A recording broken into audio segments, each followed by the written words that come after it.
அரசியல் வானில் ஒரு தலை உதித்த போது மனுஸ்மிருதி மரண ஓலமிட்டது, நடுநடுங்கியது.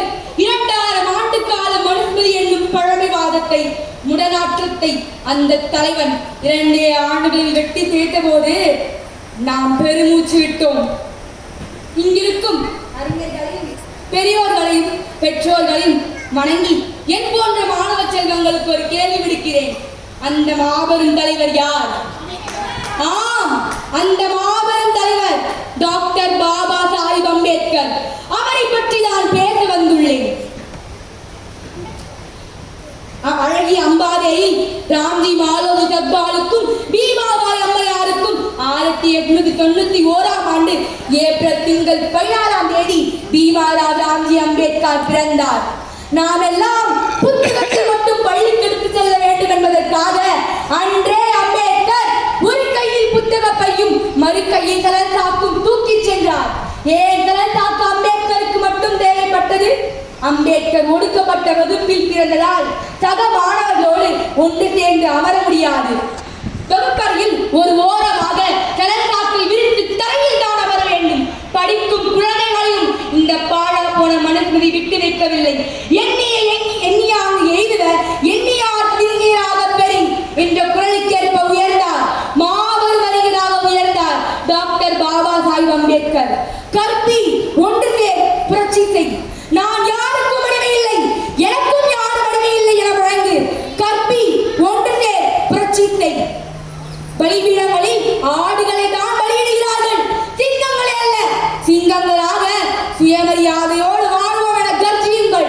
கற்பி, ஒன்று சேர், புரட்சி செய். உன்னை ஈடுபடுத்துவது கடவுளாக இருந்தாலும் கூட தூக்கி எறிந்துவிட்டு உன்னை மனிதனாக நடத்தும் கடவுளை வழிபடு.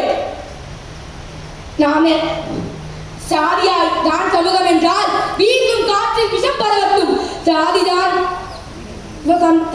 தான் மனிதனை கடவுள் படைப்பேன் என்றால் யோசிக்காமல் கடவுளை மற என்றெல்லாம் கற்பித்து சிதிலமடைந்த இந்தியாவை உலகோர் மதிக்கத்தக்க இந்தியாவாக மாற்றிய சிற்பி டாக்டர் பாபா சாஹிப் அம்பேத்கர்.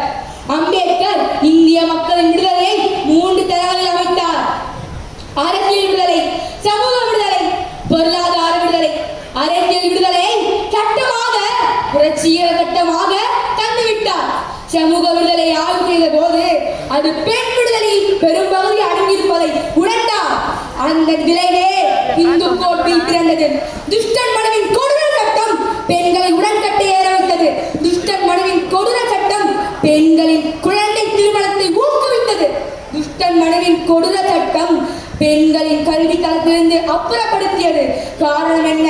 பெண்களின் விடுதலையே சமூக விடுதலையின் உயிர் நாடு என உணர்ந்து இந்து கோட்டில்லை சட்ட அமைச்சராக பாராளுமன்றத்தில் கொண்டு வந்தார்.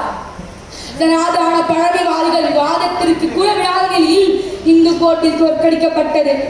சுதந்திர இந்தியாவின் முதல் சட்ட அமைச்சர் பதவியை டாக்டர் பாபா சாஹிப் அம்பேத்கர் பெண்களுக்காக துச்சமென மதித்து தூக்கி எறிந்தார். அம்பேத்கர் இந்த நிலைப்பாடுதான் இன்றைய பெண்களை அதிகாரமயப்படுத்திக் கொண்டிருக்கிறது. நான் இந்துவாக பிறந்தது என் குற்றம் அல்ல, ஆனால் சாகும் போது ஒரு இந்துவாக சாக மாட்டேன் என்றார். அண்ணலுக்கு ஏன் இந்து மதத்தின் பால் இவ்வளவு வெறுப்பு?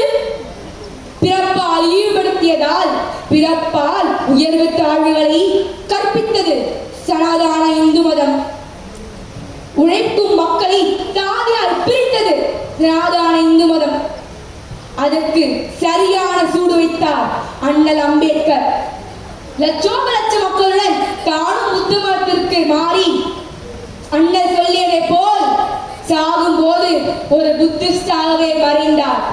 நல்லவர்களே, மாணவர்களே, வரலாறு என்பது தொடர்ச்சியானது, முடிவற்றது. சனாதன பழமைவாதிகளுக்கு உரைக்கச் சொல்வோம், தரணியில் எல்லோரும் சமம் என்று. சனாதன பழமைவாதிகளுக்கு உரைக்கச் சொல்வோம், தரணியில் எல்லோரும் சமம்.